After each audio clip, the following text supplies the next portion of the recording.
Hello అండి, welcome to Anshu blogs at home. ఇవాల్టి recipe chicken dum biryani.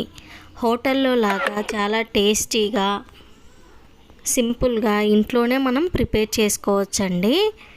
అది ఎలానో నేను మీకు ఇప్పుడు చూపిస్తాను. బిర్యానీ అంటే చాలామందికి ఇష్టం కదండి. దాన్ని మనము ఇంట్లోనే ఎలా ప్రిపేర్ చేసుకోవాలో చూసేద్దాము. చాలా టేస్టీగా ఉంటుందండి. సో ఇప్పుడు మీకు ఎలా ప్రిపేర్ చేసుకోవాలో చెప్పేస్తాను. వీడియోలోకి అయితే వెళ్ళిపోదాం పదండి. ముందుగా ఫ్రైడ్ ఆనియన్స్ కోసం ఆనియన్స్ అయితే తీసుకొని దాన్ని చక్కగా పీల్ చేసుకుంటున్నానండి. ఫ్రైడ్ ఆనియన్స్ చాలా సింపుల్గా అయితే అయిపోతాయండి. మనము ఇంట్లోనే చేసుకోవచ్చు. బయట కూడా స్టోర్లలో దొరుకుతాయి. ఇలా పీల్ చేసుకున్న దాన్ని ఇలా మనకు స్లైసర్ ఉంటుంది కదండి, వాటిలో మనం కనుక ఇలా చేసుకుంటే చాలా సన్నగా అయితే వస్తాయి. చాలా ఫాస్ట్గా కూడా మనకి అయిపోతాయి. సో ఎప్పుడైనా ఫ్రైడ్ ఆనియన్స్ చేసుకోవాలంటే ఇలా స్లైసర్లో చేసుకోవడం వల్ల చాలా మంచిగా అయితే వస్తాయండి. ఒకసారి తప్పకుండా మీరు కూడా ట్రై చేయండి. ఇప్పుడు ఇవన్నీ కట్ చేసుకున్న వాటిని చూశారు కదండి, ఎంత సన్నగా అయితే వచ్చాయో మనకి. ఇలా చేసుకోవడం వల్ల తొందరగా ఫ్రై కూడా అయిపోతాయండి. ఇప్పుడు ప్యాన్ పెట్టి ఆయిల్ వేసేసుకొని ఆయిల్ హీట్ అయ్యాక ఈ ఫ్రైడ్ ఆనియన్స్ కోసం ఏవైతే ఆనియన్స్ కట్ చేసుకున్నామో అవి అందులో వేసి ఇలా కలర్ వచ్చే వరకు ఫ్రై చేసుకోవాలండి. ఇలా వచ్చాక మనం తీసేసుకోవాలండి, ఎందుకంటే బయటకు వచ్చాక కూడా అవి కలర్ అనేవి చేంజ్ అవుతాయి. ఇప్పుడు ఇందులోనే నేను కొద్దిగా డ్రై ఫ్రూట్స్ అనేవి అయితే యాడ్ చేసుకుంటున్నాను. ఇవి ఆప్షనల్ అండి, నేనైతే వేస్తున్నాను టేస్ట్ బాగుంటుందనేసి. ఇవి కూడా ఫ్రై చేసేసి వీటిని కూడా పక్కకు తీసి పెట్టేసుకుంటున్నాను. చికెన్ తీసుకొని దాన్ని మంచిగా వాష్ చేసేసుకోవాలండి. వాష్ చేసుకొని ఒక బౌల్లోకి వేసుకొని అందులోకి మసాలాలు అవైతే యాడ్ చేసుకోవాలి. నేనైతే 2 టేబుల్ స్పూన్ ఆఫ్ కారం, 1 టేబుల్ స్పూన్ ఆఫ్ ధనియా పౌడర్, కొద్దిగా పసుపు, అలానే సాల్ట్, ఇంకా మనము ఫ్రై చేసి పెట్టుకున్న ఫ్రైడ్ ఆనియన్స్ని కూడా కొద్దిగా అయితే యాడ్ చేసుకున్నాను. ఇప్పుడు ఇందులోకి కొత్తిమీర, పుదీనా, ఇంకా అల్లం వెల్లుల్లి పేస్టు దంచి వేసుకున్నానండి. టేస్ట్ బాగుంటుంది. అలానే ఇంకా కర్డ్ కూడా యాడ్ చేసుకుంటున్నాను. పెరుగు కూడా కొద్దిగా యాడ్ చేసుకోవాలండి. ఇప్పుడు ఇందులోకి నేను జీరా పౌడరు ఇంకా చికెన్ మసాలాను కూడా అయితే యాడ్ చేస్తున్నాను. ఇందాక యాడ్ చేయడం మర్చిపోయాను. సో ఇప్పుడు యాడ్ చేస్తున్నాను. ఇవన్నీ వేసాక మంచిగా మిక్స్ చేసుకోవాలండి. మసాలాలంతా వాటికి ఆ చికెన్కి పట్టేలాగా మంచిగా మిక్స్ చేసుకోవాలి. చూశారు కదండి, ఇలా మిక్స్ అయిపోయాక నేనైతే ఒక 1 లెమన్ అయితే ఇందులో స్క్వీజ్ చేసుకొని వేసుకుంటున్నాను. లెమన్ వేసుకోవడం వల్ల మంచి టేస్ట్ అయితే ఉంటుందండి. ఒక 1 లెమన్ మొత్తం వేసేసుకున్నానండి నేనైతే. ఇప్పుడు వీటిని ఫ్రిడ్జ్లో అయితే ఒక 1 అవర్ పాటు పెట్టేద్దాము. చూశారు కదండి, 1 అవర్ మ్యారినేట్ అయిన తర్వాత మసాలాలన్నీ చికెన్కి చక్కగా పట్టాయి.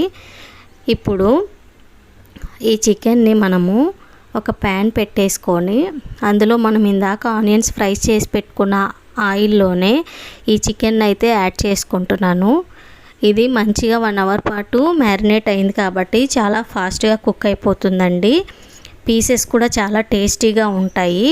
మ్యారినేషన్ అనేది కంపల్సరీగా చేసుకోండి. ఇప్పుడు ఇక్కడ ఈ చికెన్ కుక్ అయ్యేలోపు మనము రైస్కి అయితే రెడీ చేసుకుందామండి. నేనైతే నార్మల్ రైసే యూస్ చేస్తున్నానండి. బాస్మతి రైస్తో పెద్దగా తినాలని కూడా అనిపించదు, కొద్దిగా తినంగానే ఫుల్ అయిపోయినట్టు అనిపిస్తుంది. ఇదైతే మంచిగా ఎంజాయ్ చేసుకుంటూ తినచ్చు అన్న దాంట్లో నేనైతే నార్మల్ రైసే తీసుకున్నాను. రైస్ని మంచిగా వాష్ చేసేసి పక్కన పెట్టేసుకున్నాను. ఇప్పుడు ఆ రైస్కి తగ్గట్టుగా వాటర్ అయితే నేను యాడ్ చేసుకుంటున్నాను. నేను 2 గ్లాస్ ఆఫ్ రైస్ తీసుకున్నాను కాబట్టి నేను 4 గ్లాస్ ఆఫ్ వాటర్ అయితే యాడ్ చేసుకుంటున్నాను. ఇప్పుడు ఇందులోకి బిర్యానీ మసాలాలన్నీ యాడ్ చేసుకోవాలి. చెక్క, లవంగం, ఇలాచి, ఇంకా షాజీరా, బిర్యానీ ఆకు, ఇలా ఇవన్నీ యాడ్ చేసుకోవాలి. అలానే కొత్తిమీర, పుదీనా, కొద్దిగా నెయ్యి అయితే యాడ్ చేసుకుందామండి. నెయ్యి యాడ్ చేసుకోవడం వల్ల రైస్ అనేవి మంచిగా వస్తాయి. అలానే మనకు రైస్కు తగ్గట్టు సాల్ట్ అయితే ఇక్కడే యాడ్ చేసుకోవాలి. ఇక్కడే చూసుకోండి సాల్ట్ అనేది. ఇక్కడ సాల్ట్ అనేది కూడా వేసిన తర్వాత వీటిని అయితే నేను రైస్ కుక్కర్లో అయితే పెడుతున్నానండి. ఎందుకంటే నేను చేసేది బాస్మతి రైస్తో కాదు కాబట్టి నేను నార్మల్ కుక్కర్లోనే నార్మల్గా వేసేసి రైస్ అయితే పెట్టేశాను. చూసారు కదండి, చికెన్ కూడా మంచిగా బాయిల్ అవుతుంది. చాలా సాఫ్ట్గా అయితే ఉంటాయండి పీసెస్. ఇప్పుడు ఇందులోకి నేను రైస్ని కూడా యాడ్ చేసేసుకున్నాను కదా. ఇది ఒకసారి మంచిగా మిక్స్ చేస్తే ఆ గీ అనేది కూడా రైస్లో మంచిగా మిక్స్ అవుతుందని కలుపుతున్నాను. ఇక్కడ మనకు చికెన్ రెడీ అయిపోయింది, అలానే రైస్ కూడా అయిపోయిందండి. ఇప్పుడు ఆ రైస్ని ఒక 95% బాయిల్ అయిన రైస్ని తీసుకొని వచ్చేసి ఈ చికెన్ మీద ఒక 1 లేయర్ వరకు అయితే యాడ్ చేసుకుంటున్నాను. చాలా టేస్ట్ అయితే చాలా బాగుంటుందండి. కొద్దిగా టైం పట్టినా పర్లేదు, చేసుకొని తినండి. ఇప్పుడు దీనిపైన రైస్ పైన మనము ఫ్రైడ్ ఆనియన్స్, కొత్తిమీర, పుదీనా, అలానే కొద్దిగా డ్రై ఫ్రూట్స్, నేను ఫుడ్ కలర్ కూడా యాడ్ చేసుకుంటున్నానండి. ఇది ఆప్షనల్, మీకు కావాలంటే యాడ్ చేసుకోండి, లేదంటే స్కిప్ చేసేసుకోండి. ఇప్పుడు ఈ లేయర్ అయిపోయింది కదా, మళ్ళీ ఇంకో లేయర్ కూడా యాడ్ చేసేసుకుంటున్నాను. ఇది కూడా సేమ్ ప్రాసెస్ అండి. రైస్ వేసేసి దానిపైన ఫ్రైడ్ ఆనియన్స్, అలానే డ్రై ఫ్రూట్స్, కొత్తిమీర, పుదీనా, ఇంకా ఫుడ్ కలరు ఇదంతా యాడ్ చేసేసుకోవాలి.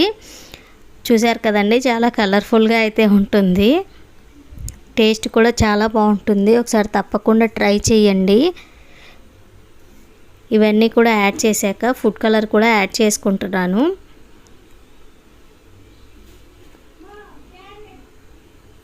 ఇప్పుడు కాస్త గీ అయితే యాడ్ చేసుకుంటున్నానండి. ఇప్పుడు మనం దమ్కి పెట్టేద్దాము. ఇలా ప్లేట్ పెట్టి దానిపైన కొద్దిగా వెయిట్ ఉన్నదైతే పెట్టేసుకుందాము. ఇప్పుడైతే నాకు బిర్యానీ అయితే రెడీ అయిపోయిందండి. చూసారు కదండి ఎంత కలర్ఫుల్గా ఉందో, టేస్ట్ కూడా చాలా ఎమ్మీగా ఉందండి. ఒకసారి తప్పకుండా ట్రై చేసుకోండి. చాలా సింపుల్గా ఈజీగా ఇంట్లోనే మనం ప్రిపేర్ చేసుకోవచ్చు. చూసారు కదండి, చాలా అంటే చాలా సూపర్గా ఉందండి.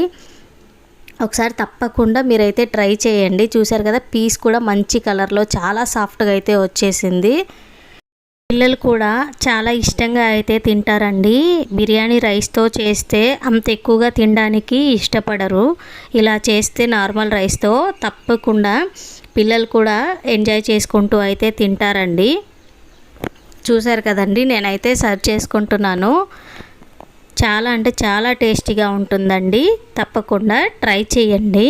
ఇలాంటి మరెన్నో వీడియోస్ కోసం మన ఛానల్ని తప్పకుండా సబ్స్క్రైబ్ చేసుకోండి. అలానే లైక్ చేయండి, షేర్ చేయండి, కమెంట్ కూడా చేయండి. మీరు అలా చేయడం వల్ల ఈ వీడియో అనేది చాలామందికి అయితే రీచ్ అవుతుంది. థ్యాంక్స్ ఫర్ వాచింగ్ అండి. బాయ్.